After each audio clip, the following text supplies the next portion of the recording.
morning. That's why we're all confused, right? Because it's that weird time, 11:30. We're right before lunch.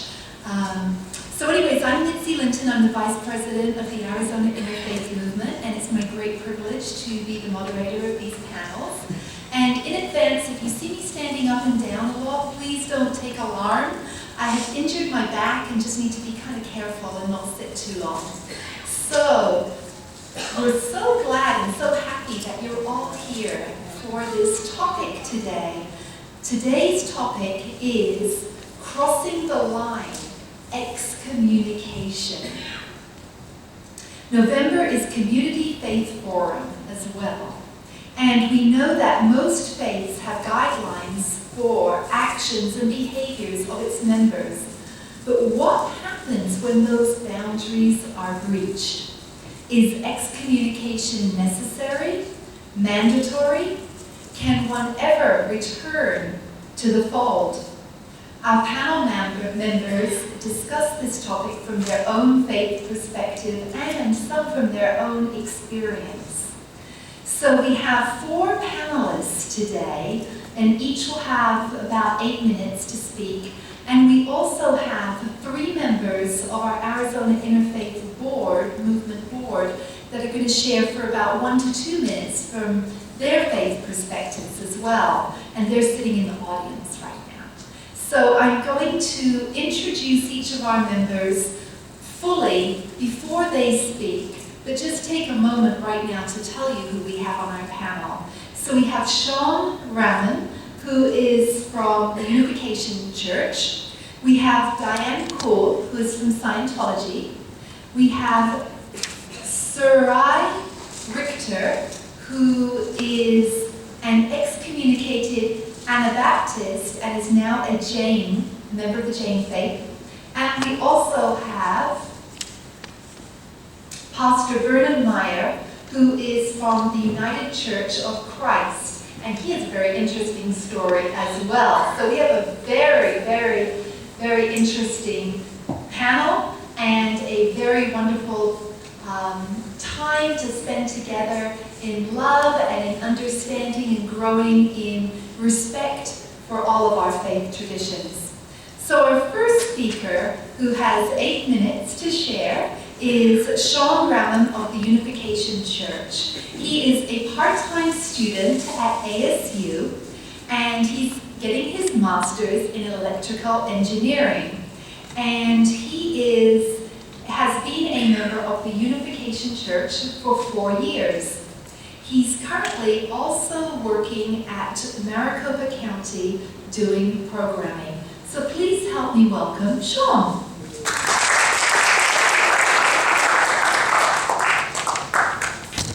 Thanks so much for the introduction. So, I'm a little bit nervous, so bear with me if I pause for a long time. So, thank you Arizona Interfaith Movement for allowing me to be up here, and thank you all for coming. I really, really appreciate that. And just a disclaimer, I don't have full knowledge of the entirety of my faith yet, or I'm no priest or pastor or minister, so these are mainly from my own experiences, my opinions, and what I researched within my faith and other faiths. So I'm going to just share about pretty much from my personal experience or my heart. So the topic of the crossing line excommunication is a really interesting topic to me, and I didn't know I was going to speak, so I was planning to be in the audience. So at last moment I got the chance to speak up here, so I'm really grateful for that. So thank you for allowing me to speak. So I'm going to keep it pretty short. So, as mentioned, I'm part of the Unification Movement, and we take the Bible as a strong base for our teachings, with many other religions as well, like Taoism and Buddhism. One thing that I saw repeatedly in these scriptures is that all sins can be ultimately forgiven, so there's no such thing as excommunication. On the other hand, if we take the fall of man in the Bible, for instance, to make a long story short, when Adam and Eve ate of the fruit of tree of knowledge of good and evil, which in my viewpoint is disobeying God's word, God banished Adam and Eve from paradise for not following the commandment. So that means if we ever disobey to be good within our own conscience, which I'm sure we all have at one point, then we should all be excommunicated. So either we're all excommunicated, or we all can be forgiven and come back. I'm not sure which yet, so I'm hoping to gain some knowledge from all these panels and questions. So one thing my movement focuses on is creating a God-centered, loving family, where God is the center of all things, and the husband and wife are equal positions, but they are different in characteristics, and the children who are centered upon the parents' union. So we value the sanctity of marriage and family, so that any actions break that essence is considered most sinful. So that is crossing the line right there, the excommunication part. And there are many, many different aspects, like abuse between spouse, or negligence of children, or any form of abuse within the family is not tolerated. But if you look at all the different possibilities, all the different, well, if he did this or she did that, then you have to be pretty much perfect in every relationship, which is a pretty difficult thing to accomplish. So in my research of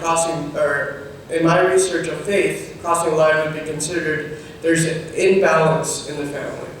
So that's the point of the excommunication part, where there's an imbalance. And that's not necessarily like a personal thing, but just an imbalance, because God originally wanted a loving-centered family. So that, in a sense, if there's an imbalance in the family, then God can't dwell within that particular family. And this is a general thing. Unification Church brings about every religion aspect, so it's not necessarily our doctrine itself. It's pretty much kind of general of humanity. So, in the Unification movement, it claims that the fall of Adam and Eve was actually a sexual interaction between them before they were fully matured. That is why when they committed the fall, as in Genesis chapter 3, verse 7 to 10, then the eyes of both were open, and they knew that they were naked. And they sewed fig leaves together and made themselves loincloths. And they heard the sound of the Lord God walking in the garden in the cool of day. And the man and his wife hid themselves from the presence of the Lord God among the trees of the garden. But the Lord called to the man and said to him, "Where are you?" And he said, "I heard the sound of you in the garden, and I was afraid because I was naked and I hid myself." So one of the biggest excommunication factor that our church, fortunately or unfortunately, has is the lack of purity. So within our movement, being pure before marriage is really, really one of the biggest key factors. And but I also know that any society, organization, or group of families has a large part in the actual excommunication. We all have our concepts, and we tend to judge others easily based off appearance, background, or religion. I know in some cases, some people I know would feel immensely judged by other people, which unfortunately sometimes they were, because of the actions they committed. I believe that if Adam confronted God when Adam sinned, then they wouldn't have been banished. Similarly, sometimes we excommunicate ourselves because we couldn't face up to the consequences, or we felt so judged. So the excommunication process comes from within, so we tend to excommunicate ourselves, and not what any doctrine or some religious figures says. And with that, I conclude. Thanks so much for listening. Thank you. Thank you, Sean. And that seemed to answer one of the questions I had right at the very end, because I'm sure some of our audience will have questions about, is that excommunication actually from the church, or is it from God, or is it from what is it from exactly? So thank you for that. And that might be a question that you'll be thinking of and prepared to answer for our audience. The next member of our panel today is Diane Koel. Diane serves as the Executive Director of the Church of Scientology of Phoenix, and she has been on staff a total of 20 years, holding a variety of positions including minister, course instructor, and author for Dianetics and Scientology, auditor, and Dianetics and Scientology spiritual counselor. And many of us from the Arizona Interfaith Movement had the great privilege of going to the grand opening at the new Church of Scientology in Phoenix, which was really quite a prestigious event and very extravagant, and we were very honored to be asked to participate in that. So please help me welcome Diane Koel.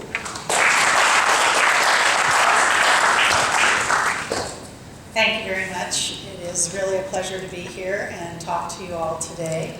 And yes, we were very honored to have members of the Interfaith Movement at our grand opening 2 years ago at the church on 44th Street Indian School. And Dr. Paul was our honored guest. He spoke at our grand opening, and we really, really appreciated that. So about the topic of excommunication, in Scientology, as in many religions, there are codes, there are guidelines that members are to adhere to, and we have these all written up in the Code of Honor, the Code of a Scientologist, the Auditor's Code, and so that the members of the religion can easily know what are the guidelines, what they're expected to follow, and what would be a transgression against the codes. And we have two sections then that address this. One of them is ethics, and ethics is a personal thing, and a member of the church is always encouraged to be his own counselor and keep his own ethics in with relation to the codes and being a member of the church and doing what he should or shouldn't do. And just as an example, none of the codes are particularly different or unusual to any other group. We have a non-denominational code called the Way to Happiness, which has the Golden Rule as part of it. And it is your own personal ethics that you maintain the Golden Rule in your relationships with others. And if you don't, it's up to you to take care of yourself and handle yourself. But some people, have difficulty with that. They have difficulty keeping their own ethics, as we say, in. So then it goes over into justice. If you aren't able, pardon me. Can you hold this one moment? Absolutely. And while you're taking a sip of water, I can just use the time to say Les Koel is one of the board members of Arizona Interfaith, and we just so love having him as a part of our board as well. Thank you.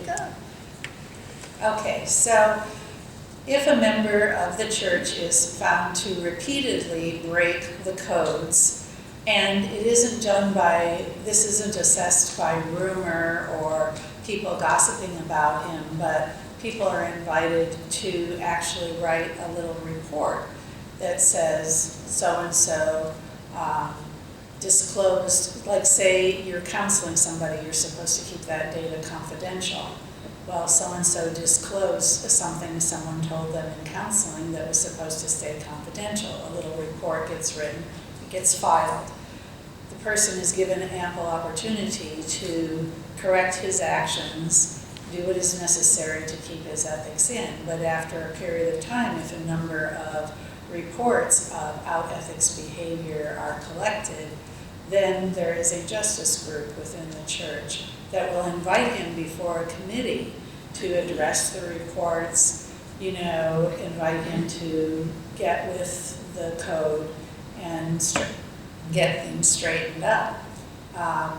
If the person just is adamant and cannot seem to get his own ethics in, and he does things that are actually harmful to the church, then he is he is excommunicated from the church, but it's never permanent. If a person comes to their senses and makes some amends to the church and says, I want to be a member of the church again, he is invited back into the church. So there's never a completely closed door where a person can make things right and get in good communication with everyone and become a member again.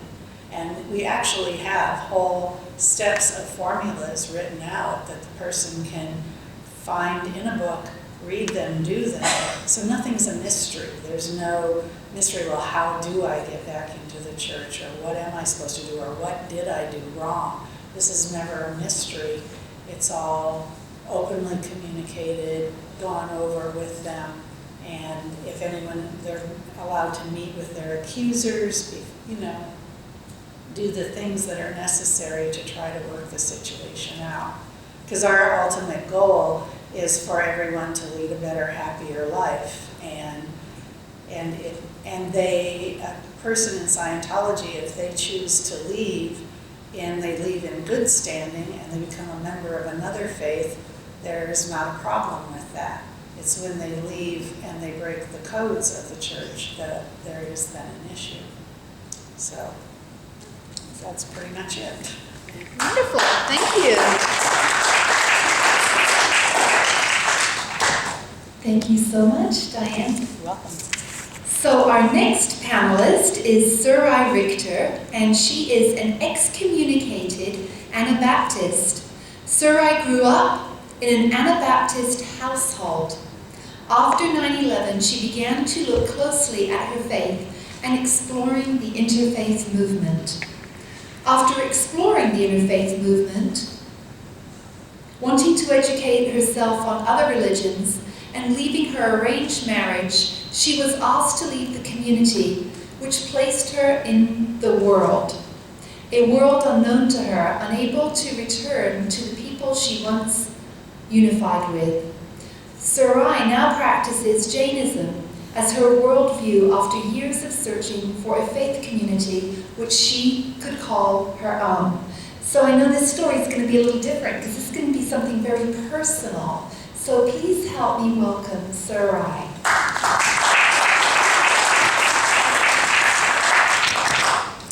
Thank you all for coming out today.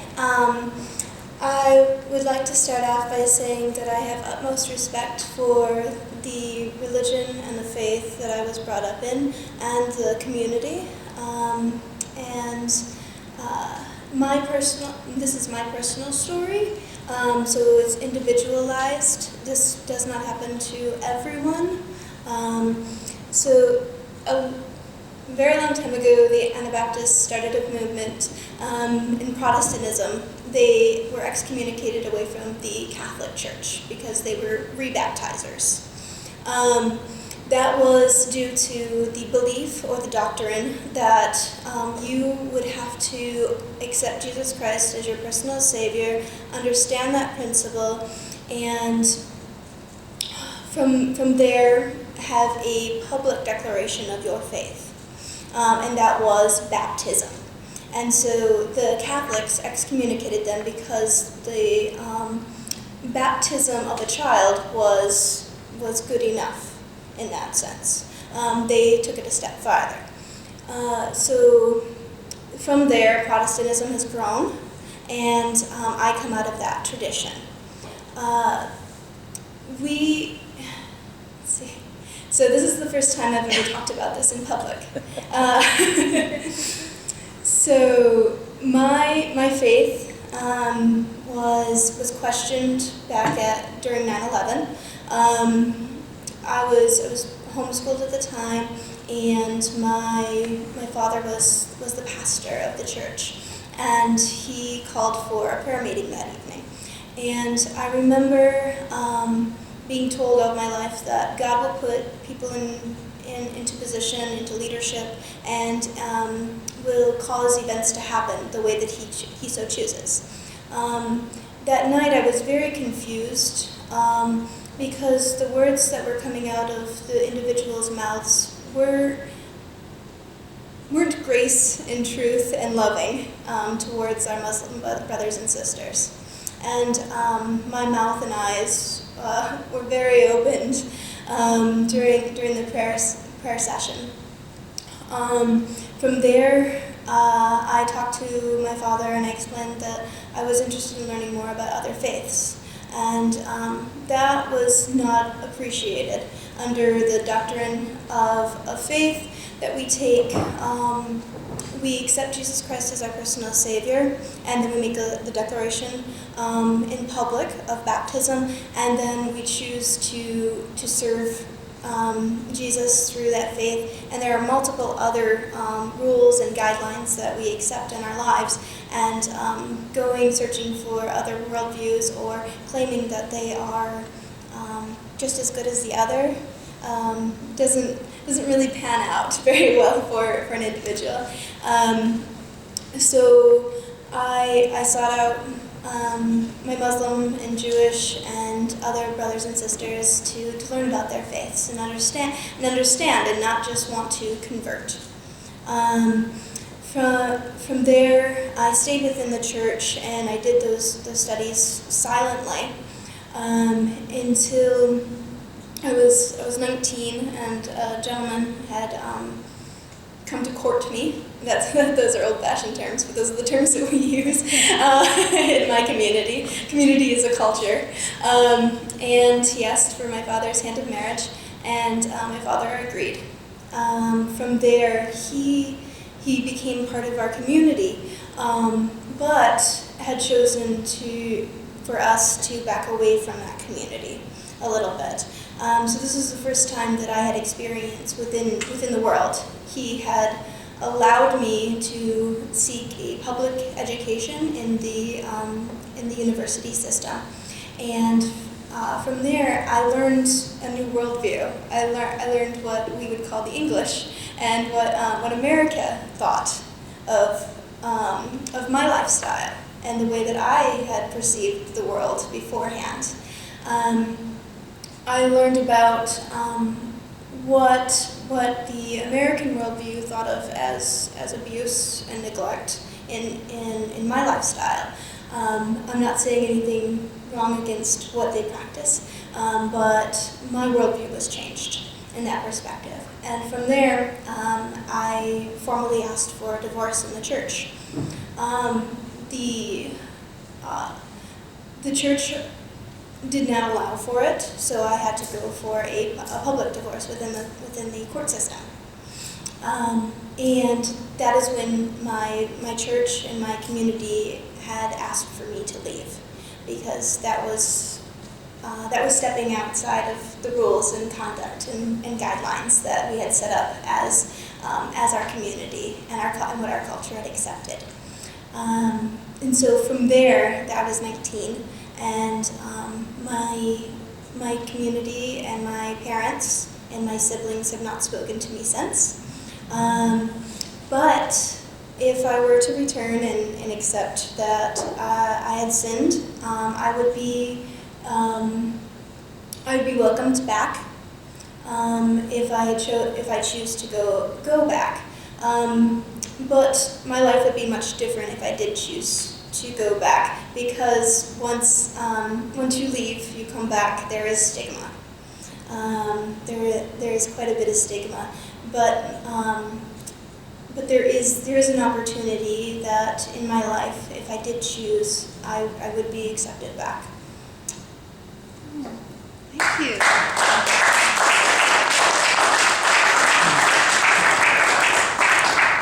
Thank you, Sarai, for your courage in sharing your story. We are honored that we are the first people to hear your story, so we just really want to give you a virtual hug right now. Yes, don't we all? Like a virtual hug, Sarai, yes. I'm sure you'll be receiving many hugs at the end of the panel discussion as well. So our last speaker from the panel, and then we'll turn to our Interfaith Board speakers. Our last speaker from the panel is Pastor Vernon Meyer, who is from the United Church of Christ. He's currently serving as the pastor for Sun Lakes United Church of Christ. Pastor Meyer was ordained a Roman Catholic priest in 1979 and served in various churches in the valley. He resigned active ministry as a priest in 2010, and a result of his participation in the ordination of a woman to priesthood was excommunicated. Please help me welcome Pastor Vernon Meyer.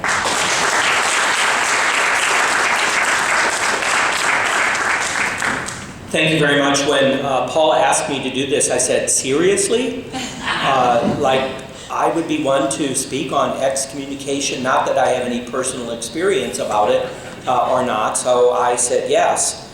I've been thinking about it that indeed every organization and institution has rules, ethics, that it's expected that the membership follow those rules and keep those ethics. So there's no dispute that someone who violates the rules or ethics or morals of the organization would be fired, as many of you maybe have experienced from your jobs when you don't follow the prescript of the organization or the business.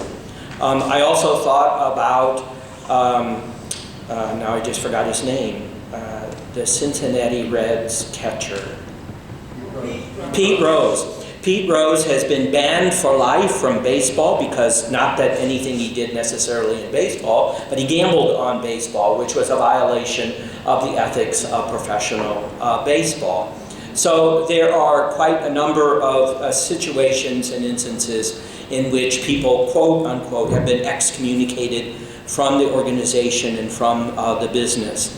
Very early on, Christianity, in order to keep the orthodoxy of the faith, knew that if people who held divergent points of view, if they were allowed to remain in the community, might not only bring scandal to the community, but might bring disruption and eventually division within the Christian community.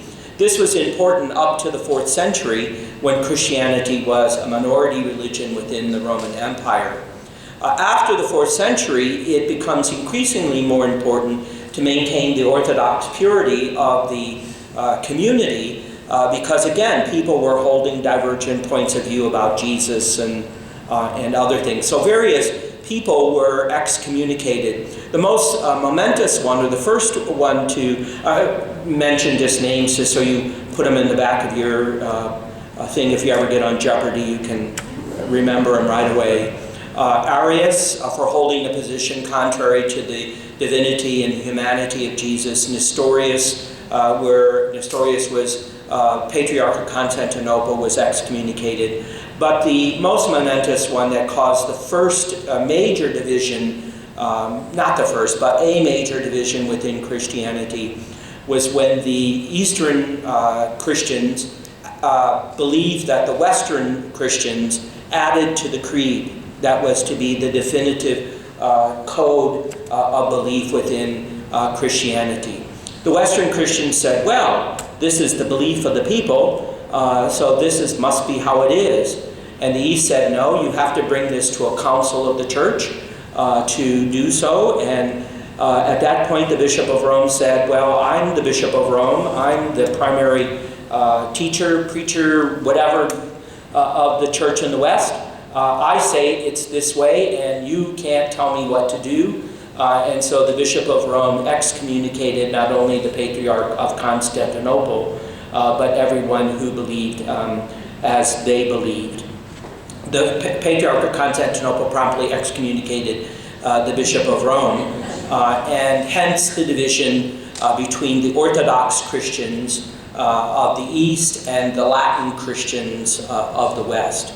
The next momentous excommunication that occurred, amongst others, was, of course, in the 16th century, after a monk by the name of Martin Luther posted the 99 Thesis on the Royal Chapel in Wittenberg to try to get the Roman Church to reform many practices that he believed had been accumulated over the centuries that were not true to the orthodoxy of the church.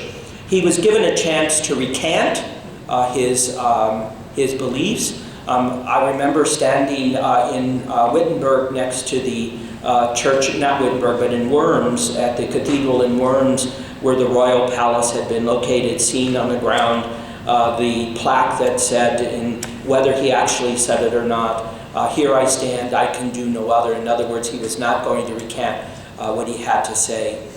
Should tell you, half my family was Missouri Synod Lutheran. I grew up Roman Catholic. So to stand there in that place was like weird, because here was where half my family began their tradition by following the reformer Martin Luther. And of course at that point, and I've got both the documents here of his excommunication from Rome, where he would not cease and desist from his teachings. The church believed that his teachings were causing disruption and scandal and division within the church. He felt it was a way to bring the church back to the correct teaching, because the richness and wealth of the church had perverted what he believed to be the true teaching of Jesus. So he was excommunicated, and that began the whole movement away from the Roman Church in the West of the Reformation. I should say that the church, the Roman Church, in its belief of excommunication, believes that the threat of excommunication is not so much a penalty or a punishment, but a way of trying to get the person who is holding those erroneous beliefs or whatever back into the church, so that it's a medicinal thing. If I tell you how serious a threat you are to your own self and to others, that maybe you will cease and desist from these teachings or these beliefs or these practices, and you will come back to the church. This comes out of a view that the Roman Church has had since the 14th century, and actually yesterday was the 701st anniversary of a decree by Pope Boniface VIII called Unum Sanctum. Anybody hear of that? Not too many people. Unum Sanctum was the Roman Pontiff's statement that basically everybody in the world was subject to the Roman Pontiff. In other words, whoever you were, wherever you were subject to the Roman Pontiff, and therefore subject to all the rules of the church, regardless of whether you believed that or knew anything about it. It was also an attempt to have control not only over the spiritual, but also the temporal, so that every ruler in the world was subject to God, and since the Roman Pontiff was the mediator of God on earth, every political ruler in the world was subject to the Roman Pontiff. So if you look at the list of those who have been excommunicated in the Roman Church, most are kings who, for whatever reason, violated, like Henry VIII, is one famous king who did that.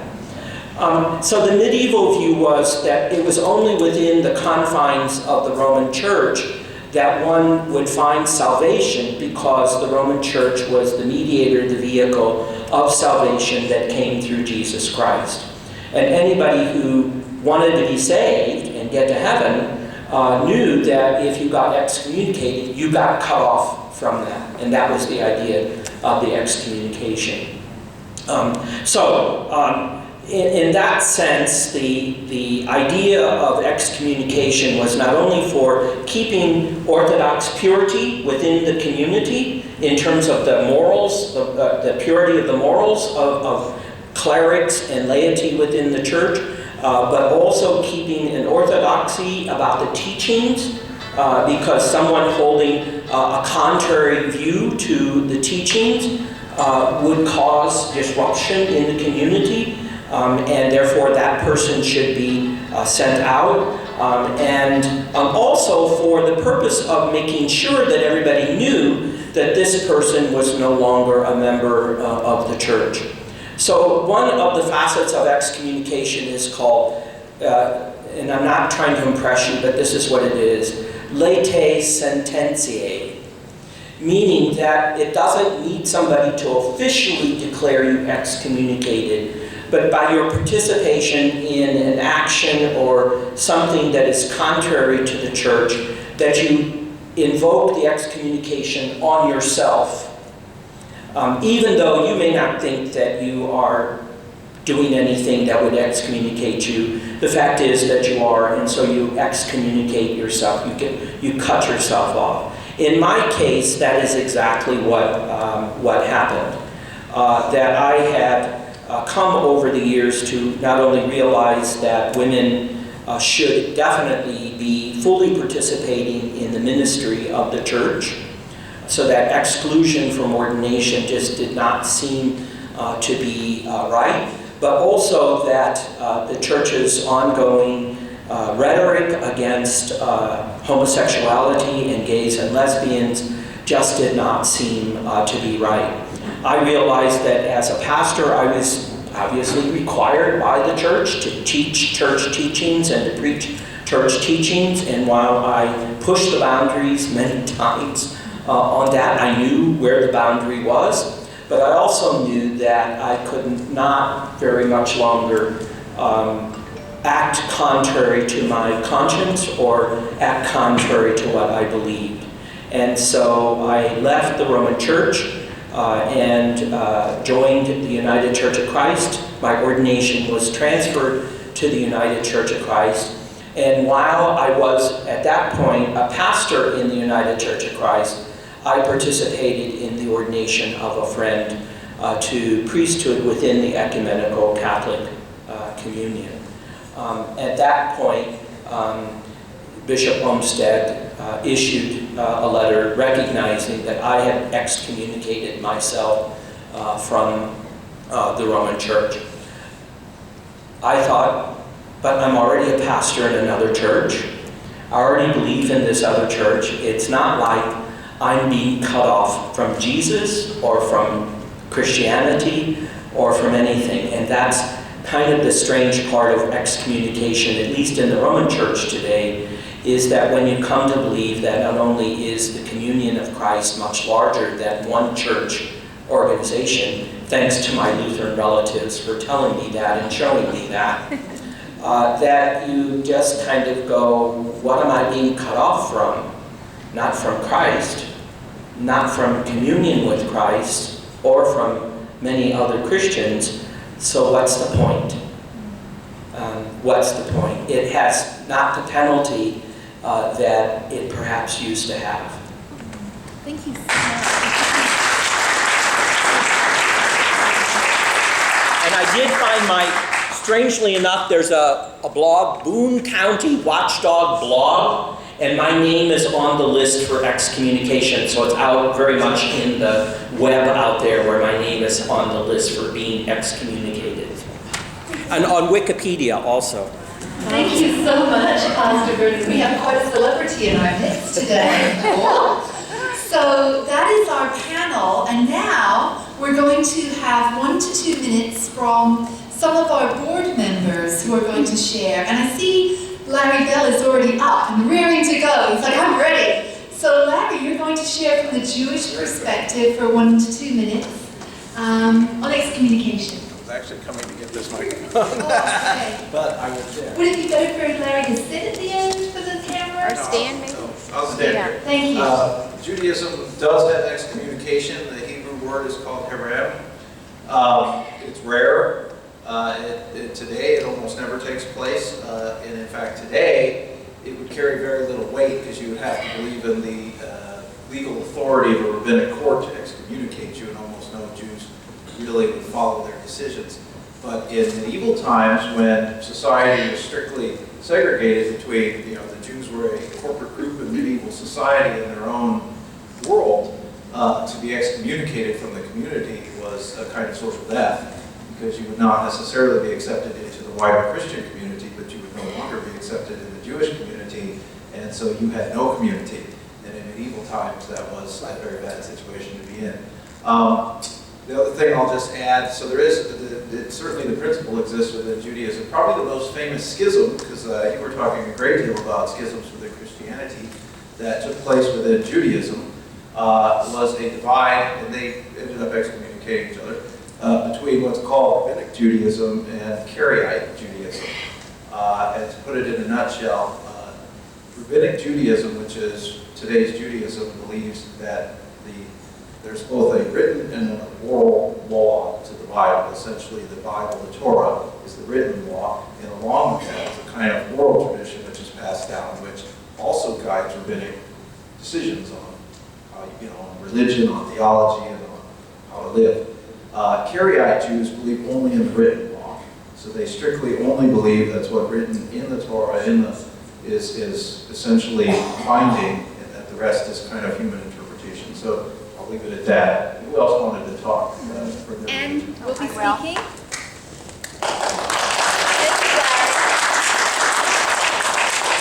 And this is Ann Taylor, who will speak from the Christian Science perspective. And Ann is also, what's your official title? Oh, I'm the business manager Yes. at Arizona Interfaith Movement. I've been on the board for a while. Yeah. So, well, I just have a couple of things to share. In the Christian Science movement, we have a church manual that's pretty fat and thick, but it does provide a structural guideline for keeping a focus, keeping an ethical system. It has this section on discipline. If there's a departure from Christian Science and someone is vilifying or mental malpracticing someone to a degree that is a problem, then there are ways to address that. Generally, it's always through, first of all, trying to handle the situation through love, through bringing correction and a healing touch to it lovingly.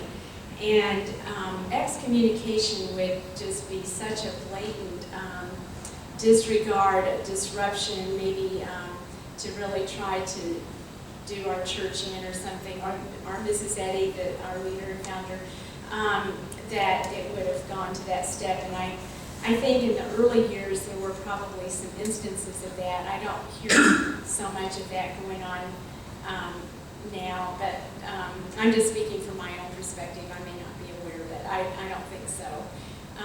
But I think generally, just in thinking of biblical examples of like Miriam, and being, there's and Aaron and challenging Moses' authority and needing to have that corrective touch. There was still that chance of coming back to the fold and to being welcomed back, and steps that were needed to do that. And we really try to follow the Matthew rule of those examples in the Bible lovingly. Okay, thanks. Thank you. Thank you. And this one wants to scream at me. The last panelist we'll have to share from the Arizona Interfaith Movement Board is going to be Mike Hoffman. And Mike is going to share about a document on faithful disagreement which is implemented in the Community of Christ. Mike is the Arizona Mission Center president for the Community of Christ. Thanks a lot, Mike. Thank you. In March of 2013, just prior to our national conference in the United States of Community of Christ, where we have now accepted same-sex, same-gender relationships and allowed those persons to be also in our priesthood, which is really our lay ministry, if you will, but also includes all paid ministers as well. Just before that, in March 2013, we created a document called Faithful Disagreement Definitions and Principles. And because Community of Christ is non-creedal, excommunication is also very rare, just like our Jewish friends. And we sometimes do it, but in my active life in the church, I was baptized in the Community of Christ at 18. I have never known excommunication or expulsion. That's not to say it doesn't happen, but it's considered a very private matter, and it just would not be made known among the church members in general. But just to give you a little bit of a definition, there's 12 principles, and I don't intend to read them all, but Faithful disagreement is defined as actions and/or responses by a person holding a different view about a specific policy, belief, principle, or other position of Community of Christ. This disagreement with the Community of Christ's position or direction is helpful, responsible, faithful, and bound by loyalty and commitment to the identity, mission, message, and beliefs of the Community of Christ. A person who faithfully disagrees is welcome to share about the church position with which she or he disagrees. The intent of the sharing is to improve the overall faithful response of the church to God's intended direction without classifying others as unfaithful. And there's several principles here, but probably the most, because we have a large lay ministry system, one of our challenges is then public teaching and preaching must be in line with the church. And then again, if it's not, then we take a loving approach and try to correct that. But again, it's usually the person that would leave the faith, and we do not excommunicate them. They simply leave, and unfortunately, sometimes they stay on our records for a long, long time as members. But they do leave the faith generally if they don't agree with where the church is headed. Thank you.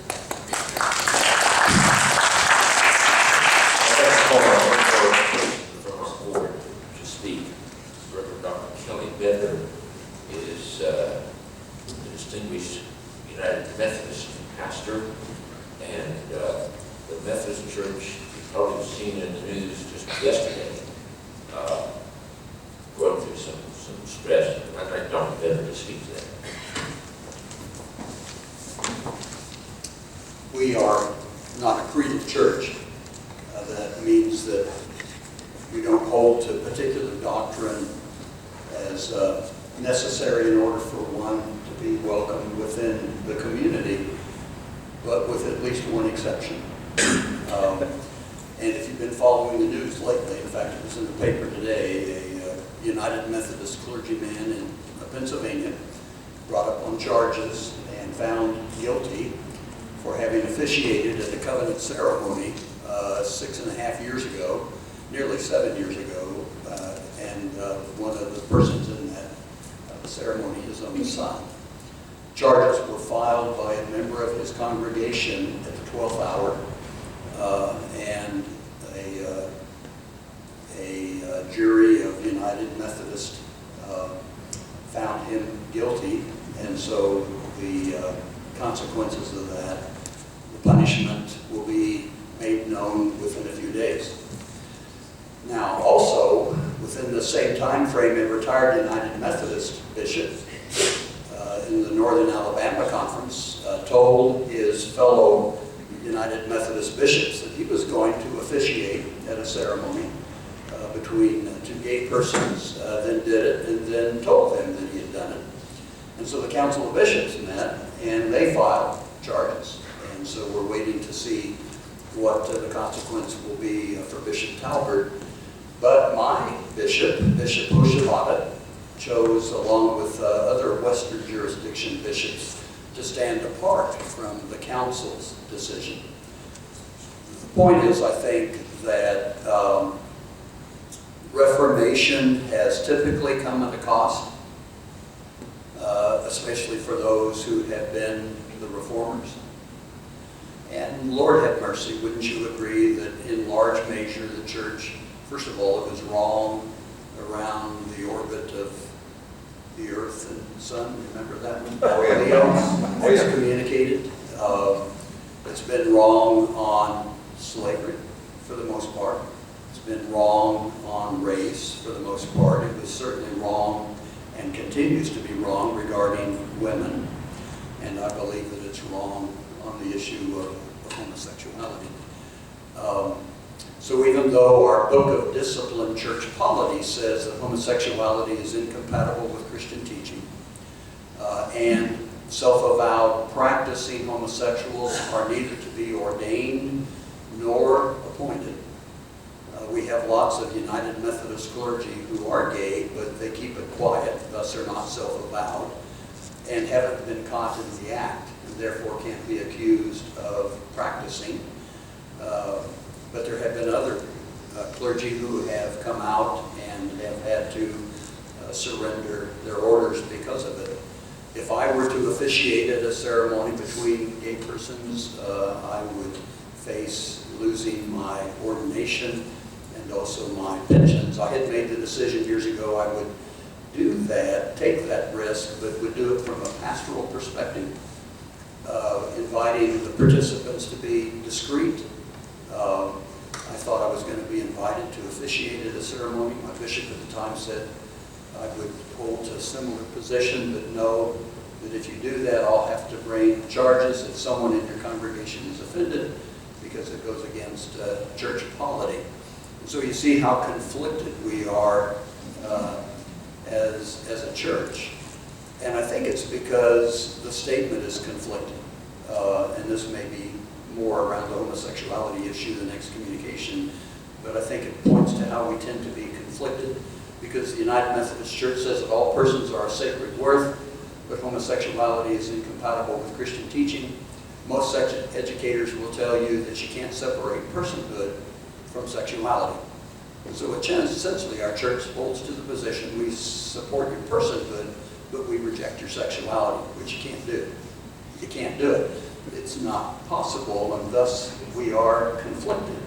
But hasn't that typically been the state of the church over the centuries? The good news is that, at least for me, the God revealed in Jesus Christ, none of us are ever beyond God's redeeming. And most scholars would agree that Jesus, in his application of his own faith out of his Judaism, was radically inclusive and radically forgiving. And I think that's the same of us. Thank you.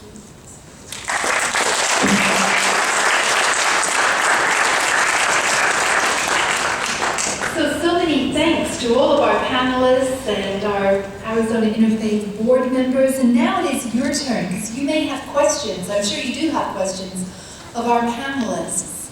So, and also our board members. Yes.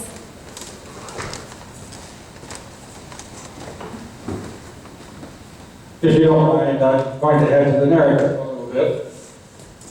I'm a member of a group called the SGI Buddhist International, which is a Buddhist community. We at one time were affiliated with a group called Richter and Shoshu. Just to give you a little background, there are about 13 or 15 different Nichiren sects of Buddhism on the planet. Well, when we were founded, we became affiliated with Richter and Shoshu. But over the course of time, there have been many conflicts between Richter and Shoshu and the SGI, which means value-creating society, by the way. And so there were all of these little conflicts over the years because the founders of the SGI were educators, and they saw the world a little bit differently than the way that the priests of Richter and Shoshu had seen it. And they had become very cloistered. They were really apart from the society, so they were kind of a monastic order and hadn't really done very much sharing, and the SGI does a lot of sharing. So in 1991, the whole thing finally came to a head. And Richter and Shoshu literally excommunicated all 19 million members of the SGI and SGI International. So we have formally been excommunicated. And I would imagine that some of the other folks on the panel who have gone through this feel it was the best thing that ever happened to them. Most of the SGI members and SGI International members that I know, including myself, feel that the best thing that ever happened to us was being excommunicated from Richter and Shoshu. If we had stayed part of Richter and Shoshu, we probably would not be participating in the Arizona Interfaith Movement, for one thing. They were rather conservative that way. So I'm happy about it. I celebrate my excommunication. Thank you. Thank you. Thank you, Ed. And Casper is one of our board members, too. So thank you. Yes. The joke that I wouldn't want to be a member of the club that would have me as a member.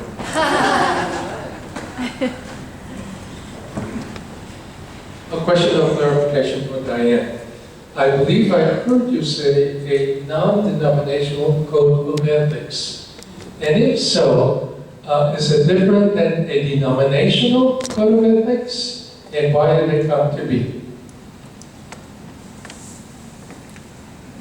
Well, the reason it's called non-denominational is that it is basic to, well, L. Ron Hubbard studied religions of all kinds and all cultures and took what is common belief to almost every religion in a most general sense. Honor and help your parents, love and help children, you know, support your religious faith, the golden rule. Those are all things that we all agree upon, and that's how it came about. Whereas if things that are very specific to a religion, like, you know, we're not going to condone homosexual marriages, that is very specific to a denomination that is saying that every denomination on earth doesn't hold to. So that's how it came about. Scientology is a non-denominational religion. I was born and raised Methodist, and I was baptized Methodist. I was confirmed Methodist.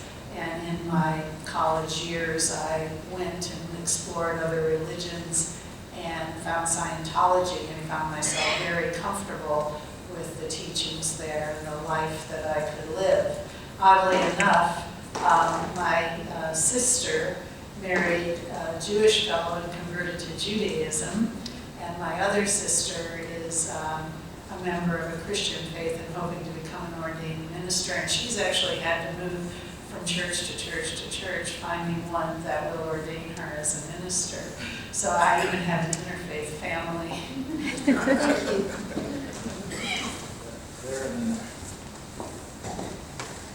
Hi there. I guess I had a follow-up actually to your comments from the Jewish tradition.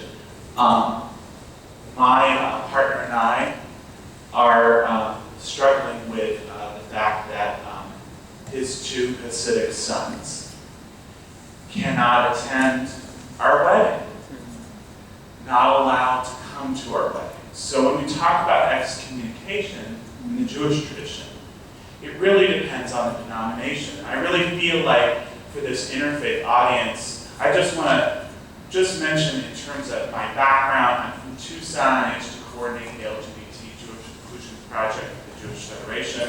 I'm also a Sufi.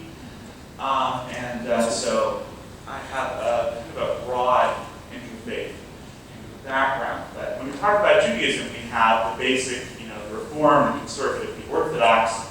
We have different types of Orthodox. We also have Renewal Judaism. Those are the main branches of Judaism.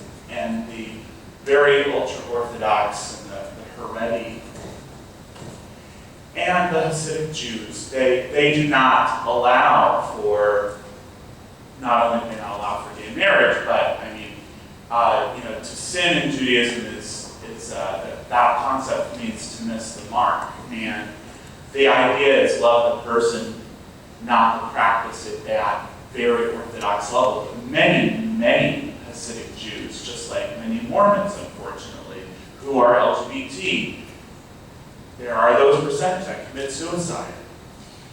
So I absolutely hear your heart, and I hear your pain also, and I just wanted to help you with understanding what is your question for Larry. So well, specifically. I heard other people make some comments as well, so I just wanted to, I was really just more of a follow-up comment that these families do, in many cases, their children become very estranged from them, and that is a kind of excommunication. Yeah. I'll actually, you didn't really ask a question, but I'll answer your comments. One, for the record, I'm happy to do a gay wedding here. Or service, I can't do that, but if anybody's gay and wants to get married, you're welcome to have a wedding here. Number two, within Judaism, if you remember, I spoke for a minute, but if you remember my comments, if you do follow rabbinic law, and you do acknowledge the authority of a rabbinic court, which is called the Beit Din, which are the people that you're talking about do acknowledge that. But there's a tiny minority within Judaism, but there are people that do acknowledge rabbinic court. Then those decisions are binding, yeah.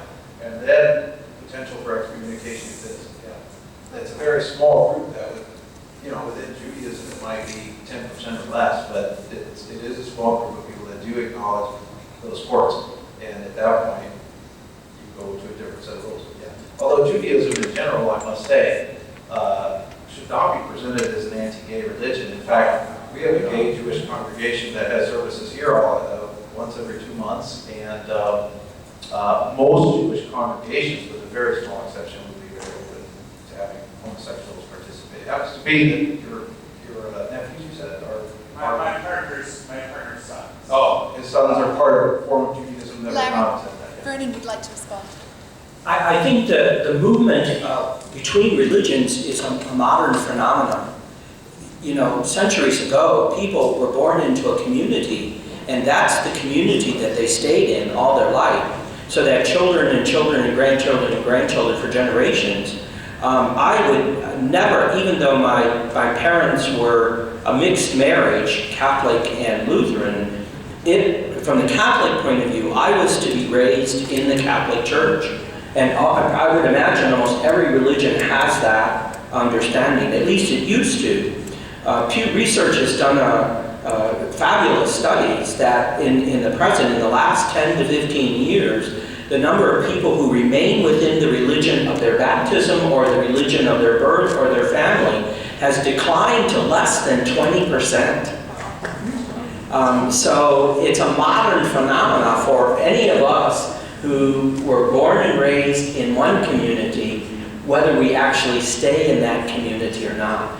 And I think that's why sometimes excommunication is used, is to keep people in the community, even though, especially in the Roman tradition, even though there's a full recognition within the larger religious world that you tend not to stay in the church that you were originally born in. Thank you.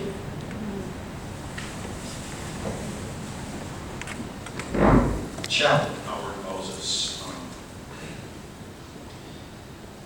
Methodist trained, however, ordained through the All Faith Self-Help Center, the Southwood Miracle Church, and the Universal Life Church, which is actually not much of an accomplishment considering that they'll drain turtles and rocks.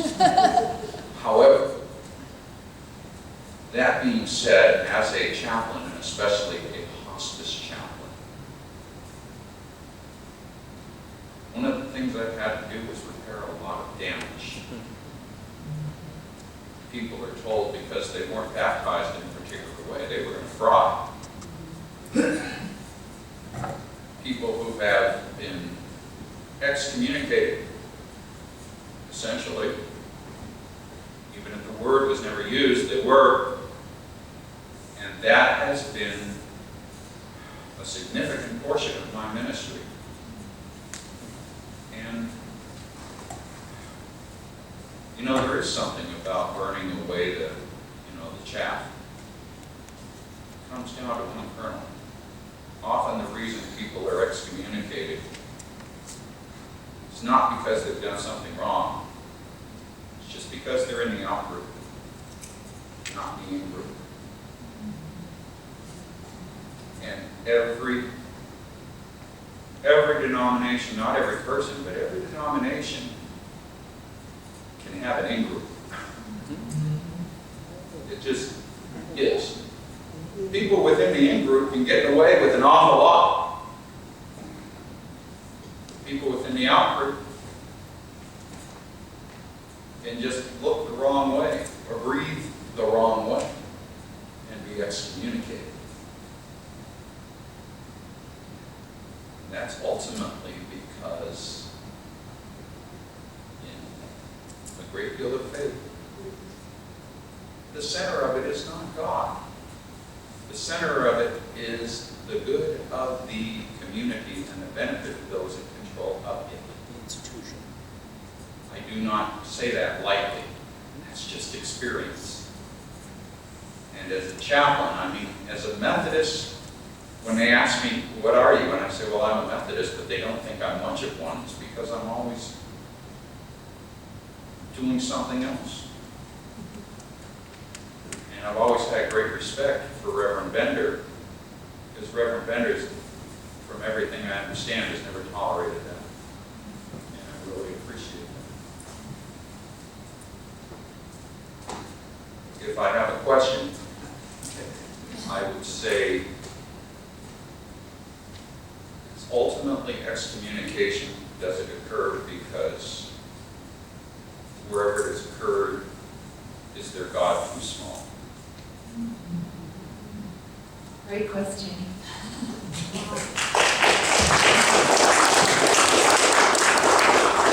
Who would like to respond to that question, or is that a rhetorical question? Yes, Kelly. Right there, right Behind you. I think one of the key issues, and thank you for the affirmation, Lord have mercy. I think we have a choice to make, and it's often represented within faith traditions and certainly in between faith traditions, whether or not we look to the character of God, which I think many faith traditions would believe is love, or whether we look to the sovereignty of God, which is about power. And I think when we go to the sovereignty of God, about power and authority, abuses are more likely to happen. If we look to the love of God, and we go there because we have experienced that love of God, maybe it takes the edge off of the judgmental attitude. I think another issue we've talked about, Richard Rohr talks about dualistic thinking versus polarity thinking. And most of the folk in our culture, he contends, are dualistic thinkers. Dualistic thinking, dual meaning two, either or, right or wrong, black or white. You have to be wrong in order for me to be right. And there's a lot of that represented in our churches, and especially amongst persons of authority within the churches. The alternative is a polarity thinking that can live into ambiguity, can live with the questions. And I think we're more likely to do that when we live into the nature of God, which is love. Because in that love, we are safe and secure enough that we can relax. The defenses come down and we're able to more be who we really are. So whether or not our God is big enough, our perceptions of God differ. Said Ernie Larson, we don't see the world as it is, rather we see the world as we are. And so crucial issues for our day are who are we, and maybe more importantly, whose are we? And how we come down on those will shape all kinds of interactions between persons and traditions who see the world differently.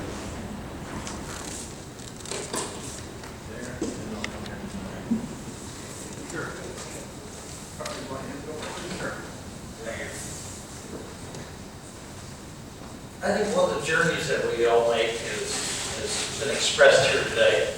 The one that I made a few years ago was I came to the conclusion that God must be schizophrenic. And that caused me to look at my life and say, am I schizophrenic? So the question is for you guys, do you believe that based on what your experiences with the churches have been, that you saw a schizophrenic behavior in the leadership of the church?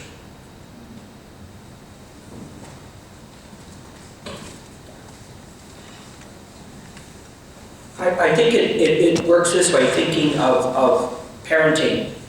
Parents want their children to, I don't want to necessarily say parents want their children to behave, but want their children to choose what is good.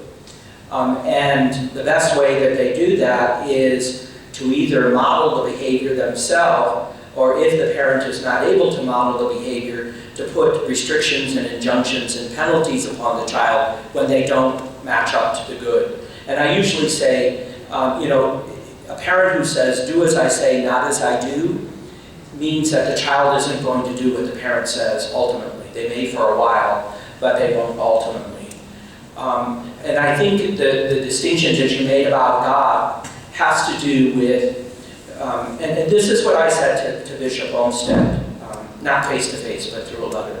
I said, you have an absolute right as leader of the Diocese of Phoenix to expect that everyone who is clergy within your diocese to adhere to the rules of the church. You have an absolute right to expect that, to ask that, and to demand that, because that's your role. If you did anything less than that, you would be derelict in your role as bishop. At the same time, which is the other side, I have a responsibility to my dignity, to my integrity, and to my conscience. And to act contrary to that puts me more in jeopardy as a human being than to act contrary to the teaching of the church. Because I believe that, and I think we could all say that, the choice that we make to belong to a community is a choice, I hope, not based on fear, but based on finding a community that is going to enable me to flourish, to prosper, and to be the fullest human being that I can be. Wherever, in any of our communities, that would, I hope, be the reason why we belong to a community. And if that community doesn't enable me to flourish, to prosper, to be the fullest human being I can be, then it's not a community for me to belong to. And I think that's a very important thing. We should be past the point where we belong, that we feel that the obligation to stay in a community that denigrates me, that puts me down, that denies who I am, that by fear I have to continue allowing that abuse or that violence done to me. I wish we were past that, but I don't think we are. And so we have to, anybody sitting in the pew or in the congregation has to expect, one, that the leadership is going to adhere to the very rules that they are asking the membership to adhere to, which doesn't always happen. There are a lot of corrupt leaders in all of our organizations who use their power to abuse and misuse people, all of that, because that's how human institutions work. At the same time, to sit in the congregation, so to speak, and let myself be abused and violated in verbally or even physically, I don't think that is God's intent. And so at that point, to remain in a community means I tolerate the violence and the abuse being done to me. To leave the community is that courageous act that says, I believe that my dignity is from God, not from the church or from any organization. And therefore, that takes priority over membership in an organization. One question right here. The gentleman had his hand up, and I think we're going to be right about out of time after that. Okay. Dr. Kelly. Thank you. In line with what the chaplain was saying and what we've been talking about, institutions are made up of people. And so we get institutions where the majority become the in crowd, and the outliers are obviously the out crowd. So as we kind of evolved with our institutions, how do we work to incorporate the out crowd as valuable members of the whole organization, of the whole institution? Because as I said, whether it's politics or business or churches, this is a common fight of humanity. So I'll leave that as a question. Thank you. Who would like to respond to that? You've got the mic. As being part of the out crowd, I don't really see myself as that whatsoever. I knew exactly my responsibilities within my community, and I knew what would happen if I had chosen the ways that I did. And I respect that my father was the one that excommunicated me. I respect that he was the one that decided to, because for him, his faith was very, very strong. And the excommunication is not just hard on the individual that has to leave, but for the whole community that stays, because they know what they have to do to remain that community as they believed. If a community were to have accepted me, if my community would have, they would have had to realize that there was more than possibly one truth in the world. And that would have been very hard for them because of the doctrines and the codes, the ethics that were placed upon them. And open communication and dialogue and compassionate listening would have been another.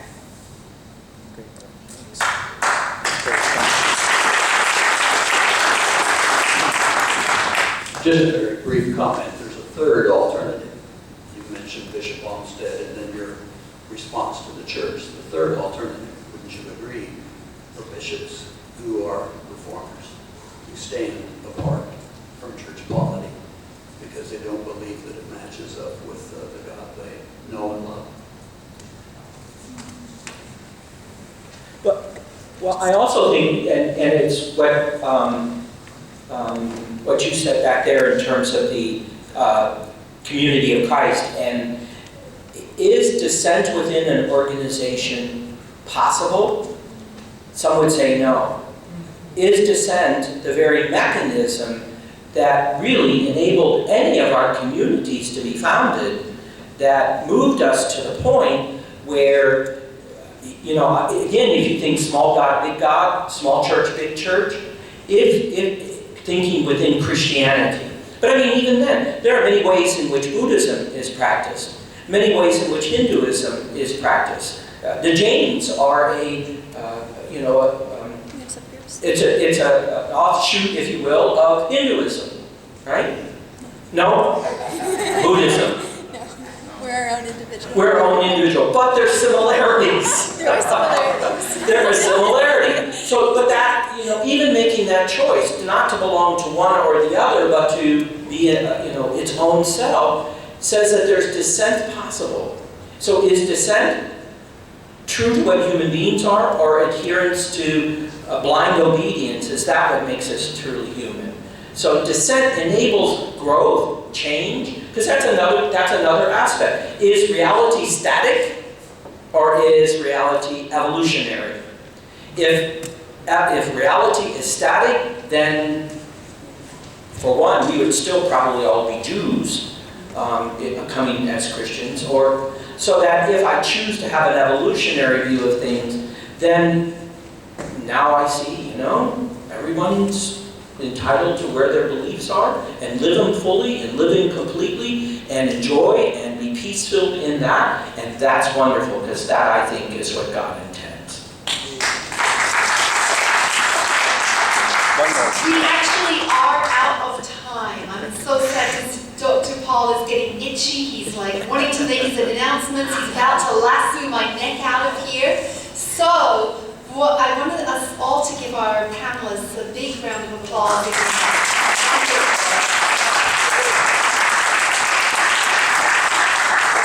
heard some amazing things here today. We heard personal stories. We heard how people in their own faith traditions deal with the topic of excommunication, and we grew in understanding. And I love what Sarai said, and what it boils down to really is compassionate listening and peace and love, and that's what we heard here. We heard compassionate listening from everyone who came here today. Your compassionate ears listened. Your love allowed you to stay here, and that's who we are. And before we give the microphone to Dr. Paul, I invite us to do something just for 30 seconds. And that is to breathe deep into that place of compassionate listening and love that we come from in our own faith tradition. And just to send that out to all of the people in the Philippines who've been affected by Typhoon Haiyan, and by the people who have been affected in the Midwest, and by anyone anywhere who's having any discomfort and feeling alone and lost at this time from our own faith tradition. Let's just breathe and send that love to them.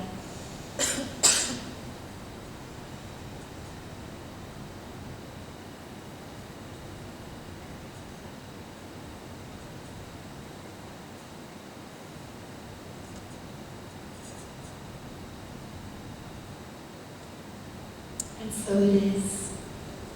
So now Dr. Paul will take the microphone and announce, please come and meet the board afterwards, and just allow us to have a photo over here. So anyone who's a part of the panel today, including board members, come up and have a photo, please. Thank you. Thank you, Nancy. Our brother Jack here a minute ago talked about the in-group. I've got great news for all of you.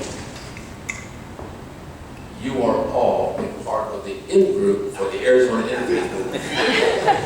So we're delighted to have you all here today. And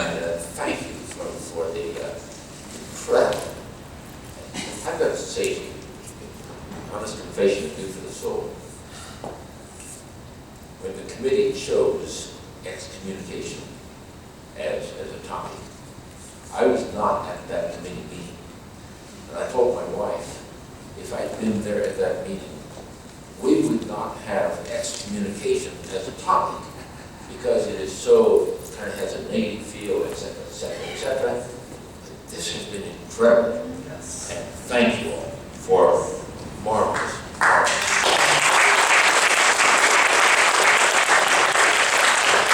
Now, all we have, one more thing. One person came in today. You're the in-group, okay? One member of your group, one member of the in-group, came to me and said, Paul, I appreciate these faith forums so much that I want to contribute a check to the Arizona Interfaith Movement to help cover all of this. So, as part of the in-group, you'll probably want to follow that example. But you know who you are. Now, you have on your seat, I think, a couple pieces of paper.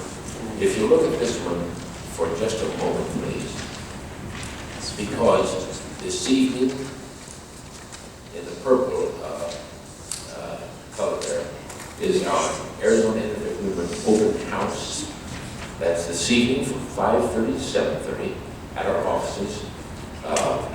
You can come. We would love to have you come from 5:30 to 7:30. We'll have a few light refreshments. It's not dinner, but just a few refreshments.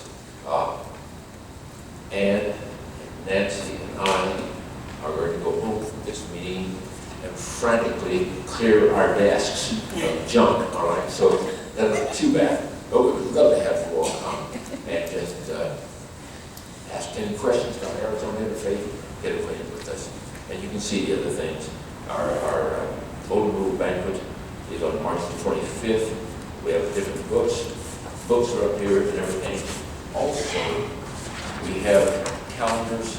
If you were at the Experience Interfaith event, you got one of these calendars, but we have more calendars up here.